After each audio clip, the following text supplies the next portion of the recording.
Hey there, welcome back to the channel. This is Ill Factor from beatacademy.com. I want to share some music production tips and techniques while recreating Charli XCX's Good Ones. So let me play you the finished product.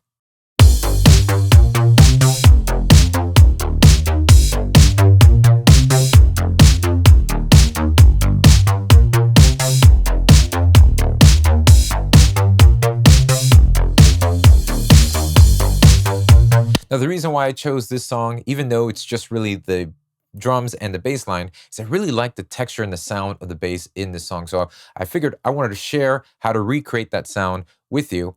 But also, even though it's very minimal, we have just the drums and the bass, there are a lot of nuances, small decisions that I'm going to be making that go a long, long way. So be sure to watch this whole video because there are going to be some little gems I'm going to sprinkle here and there that can really benefit you in your projects. So let's focus in on the drums. So here in Ableton Live, I've got a drum rack loaded with a couple samples, and let's go ahead and check out our pattern.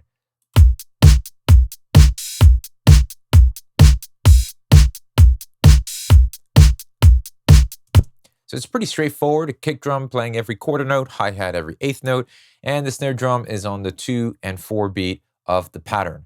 Now what I want to do is layer the snare drum. And sometimes when you layer multiple snare drums together, you could get some of the clash, especially with the initial transients, the beginning attack of each sample. So what I want to do is I want to create a different type of, I want to add more texture to our current snare because our current snare has got a really nice knock to it, but I don't want the new snare to get in the way with that. So the way I do that is this. Let's go ahead and highlight the whole row of our snare drum by clicking that key, and then you can see all the dotted moving lines. That means that we're selecting every note in that row. With holding the Option key on my computer keyboard, I'm going to go ahead and drag this down to this sample. Now you can hear how that snare drum has a really nice smacky transient, right? The initial attack. But it also has a nice tail to it too. This one's really short. So what we'll do is we'll go into that snare drum, the sampler that's containing that, and we're going to raise the attack all the way up so that we're pretty much just kind of bypassing this initial transient. I mean, it's technically like doing this, fading it in like that. So I'll raise the attack and bring that sustain or the release, just messing around with it till it gets the right texture. This is what it's like without the attack raised up. That's cool too, but I like being able to have the one snare lead with the punch and the other one as more texture. I can do the same thing now with the other snare drum here, which is like a 909 snare drum. And what we're going to do is copy the same, drag that here, but now we're going to nudge this one off the grid a little bit. So this creates a nice little flam effect. And this is going to also add some texture to our snare hit. So by just holding the Command key, I'm going to click the sample and nudge this off the grid just slightly. You can do this as much as you like until you get the right type of texture or feel that you're going for.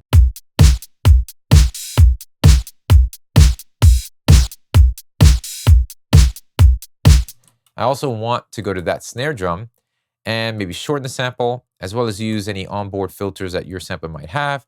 Let's take away some of that low end there.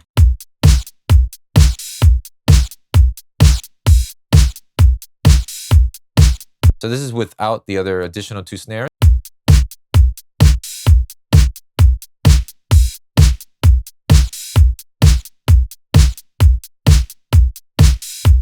So it just makes that snare a lot more wider, and it's got more texture to it on the end as well. Now, another thing I like doing, particularly with my hi-hats, the close and open hi-hat, is using the choke so that when one sample plays, the other one will cancel it out and that sample will stop playing. So in Ableton Live, I'm able to assign a choke number. You can click right under here once you open up a drum rack, by default set to none. I want to go ahead and assign this close hi-hat to choke number 1, and I want the other open hi-hat to also be on choke number 1. Now, any other sample that's set to the same choke number, whenever another sample overlaps, it'll just cancel that sample out. So back to the pattern. Let's say this open hi-hat here is a lot longer. And as you can see here, is extended, right? Well, the moment the hi-hat 1 plays, it's going to cancel hi-hat open 505.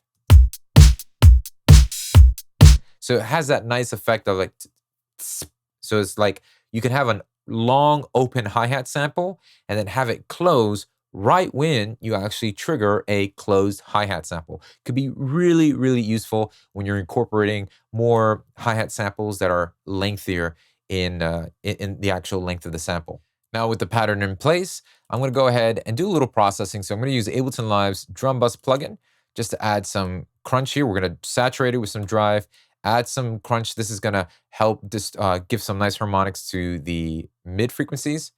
And we're going to use this transient knob to actually shorten the drums a little bit by accentuating the initial transients. So turning the transient knob to the left kind of shortens the decay of the drums, and then moving it to the right will extend and add more sustain to the drums. And I'm going to have this about 30%. I usually start at 0 and then dial it up to where I start to really feel the difference.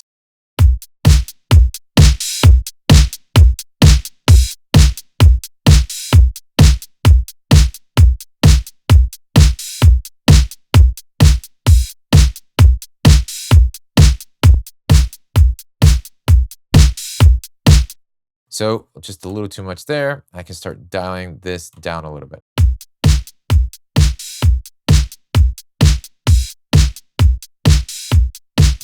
Okay, now I'll start to use an EQ afterwards. And this is just to kind of clean it up and add a little bit more crispiness with the highs.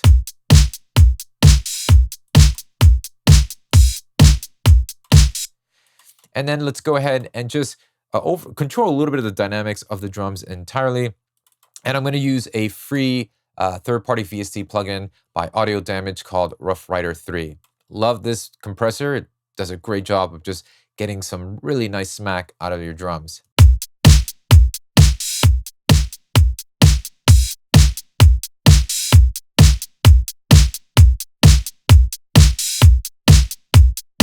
It's cool.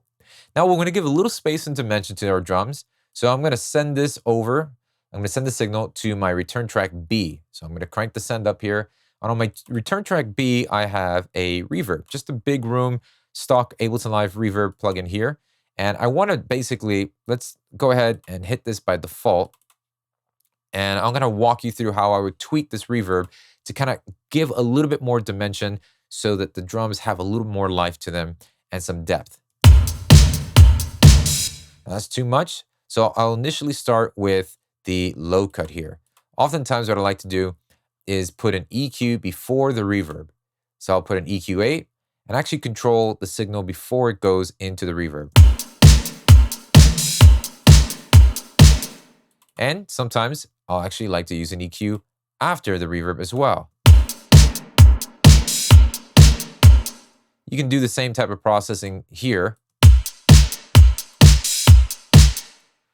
And I'm just doing that for those who are following who are not on Ableton. You can kind of use that as well. And then I want to go ahead and adjust the size of the room and then dial back the reflections that I'm hearing.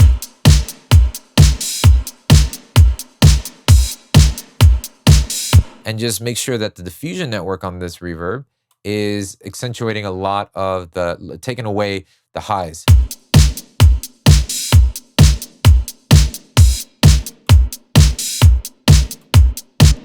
And so now that I've gotten the reverb to sit the way I like it, I'll dial it back here on this end.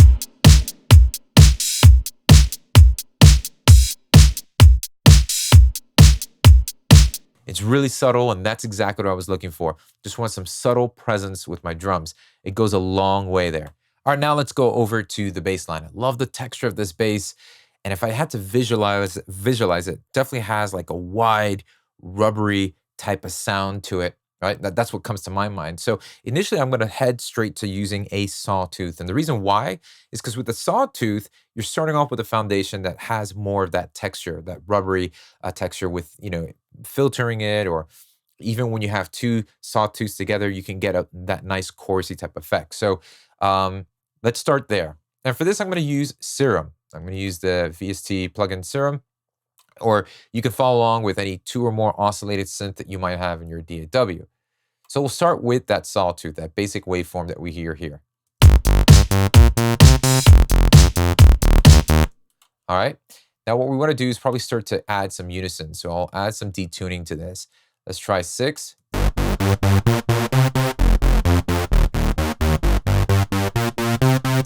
That's cool. And then immediately filter that by turning on the filter and lowering this down. And then let's add another oscillator to this. Let's double this up. In this case, we'll click here, analog, and choose basic shapes. Because what we want to do is that when I hear the bass on the reference, it's got a more depth to it on the bottom end, right? So this feels a little bassy. So that means I might want to start with a triangle wave. That's cool. Now let's shape the way that these 2 oscillators react to the filter by assigning envelope 2 over to our filter cutoff. And I'm going to go into this envelope and we're going to shape this. We're going to shape the way it reacts, or the way it modulates the cutoff frequency. So start by bringing the sustain all the way down.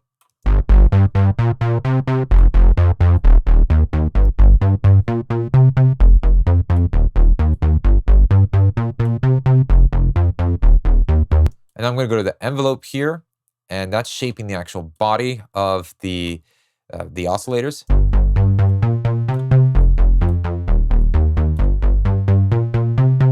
And let's set this to mono, so that bass line is not overlapping with one another. I'm going to lower the volume of oscillator 2 and also route it through the filter. Give a little filter drive and increase the fat variation here.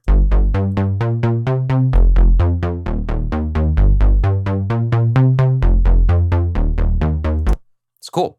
Now we can do a little processing within Serum to give a little bit that nice width that I can hear in the actual reference. So I'm going to start off with using a distortion plugin here, set that off, and just crank some drive.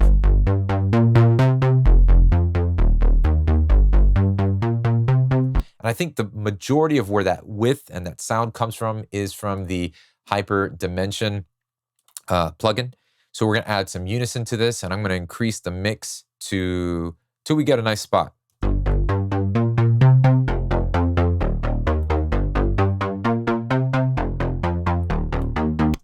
Might even add a little chorus after that, but just a little bit of this.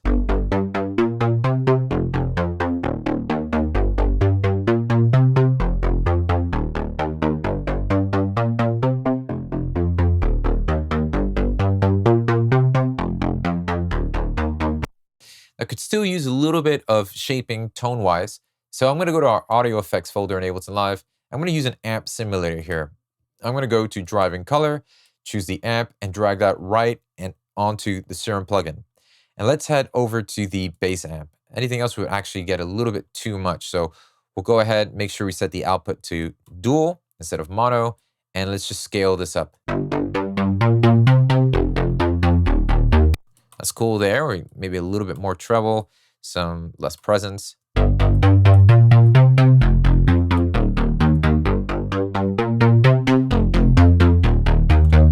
That's cool. And then I'm going to use an EQ8 to shape this up, but I'm also going to do some automation with this EQ that can really accent specific frequencies to accent certain notes in the bass line.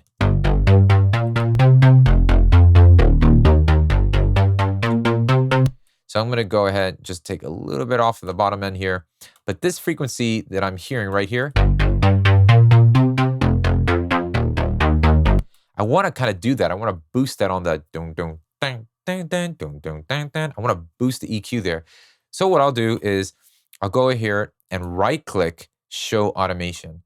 And on this clip, we're going to look for those 2 notes. And right now, the automation lane that we're seeing is already assigned to EQ8 and the gain. So let's find the notes that we want to accent. This one right here. So I'll highlight these 2 notes, this section here, and just hold Shift and boost that up about 4 dB. the same thing with these two notes here. We'll boost that up 4 dB. Or we can do a little bit more dramatic here. So it just helps stands out. And we'll see how this EQ then goes up when those notes happen. I can go ahead and widen up the Q a little bit so that it's affecting more of the frequency band that's generally around that point that we're focusing on. So that's kind of cool. I like that. I like what it's doing. It's lifting when those notes happen. It's accentuating that a little bit more. I'm also going to send some of this bass line to the same reverb that we created for the drums.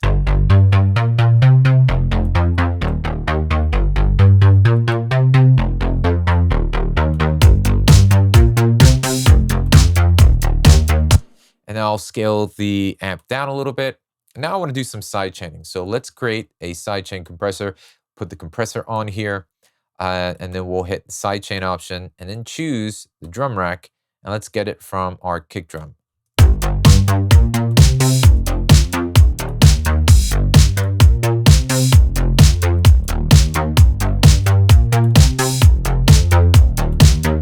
It's nice and crisp.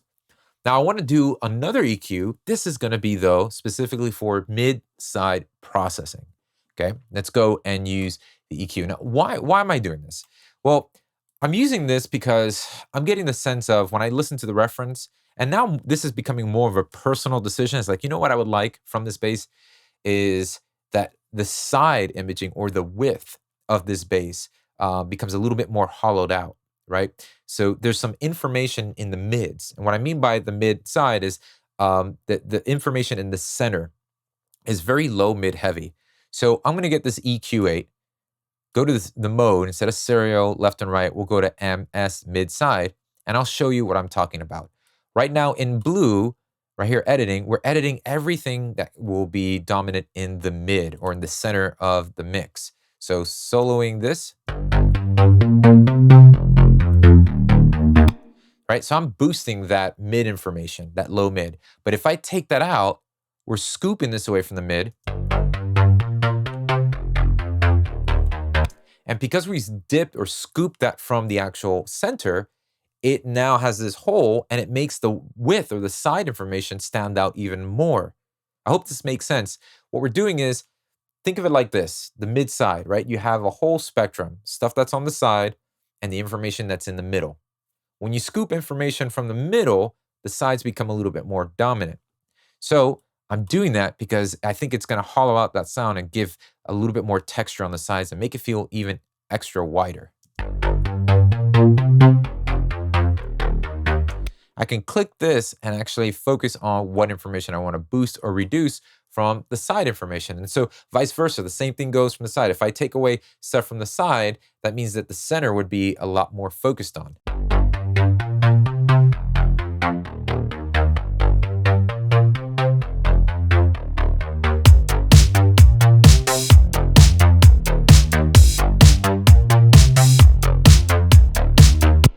And that's pretty much it. Now, I know it's very minimal. It's like, man, you took this long to describe how to put a simple beat and bass line together. I get that, but I want to now take the time to notice the simplicity of some of these songs, specifically with Charli XCX in this album on Crash, is really focusing on the importance of the melody and the overall arrangement, and more so the performance of the artist. I mean, that's what steals the show here. As you can see, this should encourage you to realize you don't need a lot to write or put together well-produced or great songs. If you got the right beat, the rhythm section is there, and if it's inspiring you to go ahead and create an amazing melody that'll capture the audience into the song, then that's really what you should be focusing on. And I think oftentimes we find ourselves facing hurdle after hurdle of hitting this wall of thinking, I'm a little fearful of just having a drum and bass line. And then you fear of that just being it. And so you overproduce. You'll put things on there just for the sake of putting things in there. Now, there's a fine line with having things that can create an atmosphere, an ambience, maybe some effects, or maybe just some pads to kind of just linger in the background.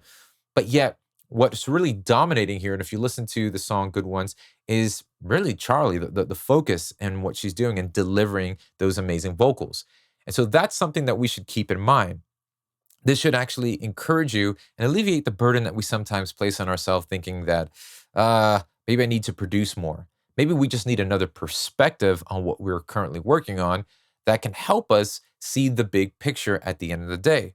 The big picture in this case, it's not just we have a drum beat and a bass line, it's that we're missing a great vocal on top of that. Sometimes you could just have a beat and a vocal, right? I mean, look at that Lord song, Royals. It was just a beat and her. So that's something to consider that could probably help you think outside of the box that you might put yourself in, thinking, I need to overproduce or I need to add more things because it's just too bare. Now that's fine. As we approach the core section, we can add things that help it lift, incorporating maybe a background pad, or there's some great background vocals, and a lot of the vocal stuff is really dominating the majority of the production here in this song. So that's one thing that we should take away in the overarching thing, not just how to recreate the bass line, but also understand what's the thought process behind the arrangement of the overall song. So thank you so much for watching. I hope this video was helpful, encouraging in any shape, way, or form for you. And as my gift to you for watching this video, I'd love to send you this session, this Ableton Live session, so you can download, follow along, and just watch along with this video and kind of put these steps into practice in your own projects, as well as give you a sample pack loaded with loops, construction kits, one-shots, and effects that you can use. They're 100% royalty-free, and they work in any DAW that you're currently using. Just drag and drop them, and you're good to go. I also have a bunch of other Ableton Live sessions and breakdowns from this channel that can also be available. This is all yours, absolutely free for download. Just visit beatacademy.com/pack or click the link below in the description box to download. This is absolutely yours, free. Now, if you're looking for professional guidance into helping you take your next step forward with your music production, then I want to encourage you to visit beatacademy.com. As a Beat Academy Pro member, you'll have access to all the courses that I've put together where I go in depth in every aspect of producing your music. Everything from songwriting, arranging, mixing, mastering, producing for specific genres of music, as well as developing a career and making an income off of your music. On top of that, you also get the mentorship opportunities of chiming in twice a month to our live listening sessions and coaching calls, where I give you critical feedback on the music that you're currently working on so that you can achieve the goals that you're striving for with your music. Also, you get to be a part of an amazing community of like-minded individuals who can come alongside you to help you in your music production journey. So be sure to visit beatacademy.com to find more information on how you can become a Pro Beat Academy member.